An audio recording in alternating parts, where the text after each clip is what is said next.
Happy Thanksgiving, Prairie Gardeners. It's Cynthia here from my own greenhouse, and I just want to show you a little bit about what I am doing here mid-October in my 12-foot greenhouse in Edmonton. So it's been an unseasonably warm autumn in Edmonton, which is great, and means that, I've got some nice big juicy spiders in the corner of the greenhouse, which is good for dealing with pests. I'll just leave her be. I have a little tiny space heater that I run for overnights when it gets down to like this last night. It was -4 outside and there was frost all over the place and a little bit on the outside of the greenhouse, but inside the greenhouse was fine, and you can see actually a little bit of daylight in that vent opener, which means that it's in the high 20s here with the sun shining in the greenhouse, which makes it heavenly.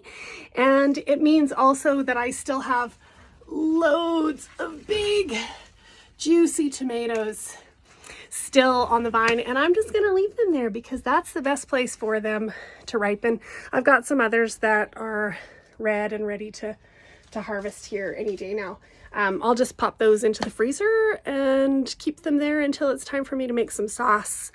And I just want to show you a couple other things of what I'm doing here. I have pulled out a pepper plant and I just cut the base off of it so that I could pull it out in its entirety, and I'll dig the roots out a little bit later. And you can see a rosemary plant here as well.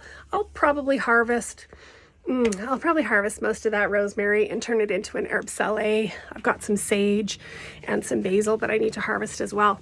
One of the issues that I had this year was with spider mites. And so I did a little bit of treatments with this herbicide, which I don't love to use because it's indiscriminate, kills all the bugs, and some of the bugs are good. Spider mites are not good, but that's just the realities of gardening.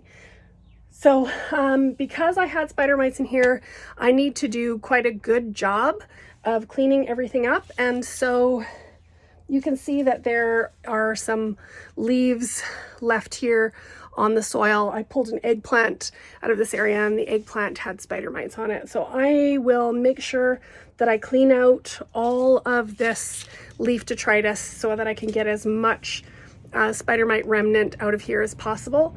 With something like this stand, I will use rubbing alcohol wipe at 77% or 70%, and I'll wipe that down just to kill off any of the bugs that may be trying to overwinter. Yep, definitely going to be wiping that down with rubbing alcohol. Don't use any bleach on your greenhouse if you get it from us, because it'll take the finish off this galvanized steel and make it rust, and we definitely don't want to do that. So the other thing that I'll be doing is taking plants like this lavender, which smells amazing as well. This is a Munstead English lavender, so it should be viable in our zone, which is zone 4, but I just want to give it the upper hand to overwinter. And what I'll do is dig a hole here in the greenhouse, and I will just stick the pot right into the soil, bury it up to here in the soil, and then come spring, I'll pull it out. Make sure that I give it a really good water before everything shuts down for winter, and it should overwinter nicely in here, and then I'll just bring it back out onto the deck come next summer, or next spring actually, when things warm up.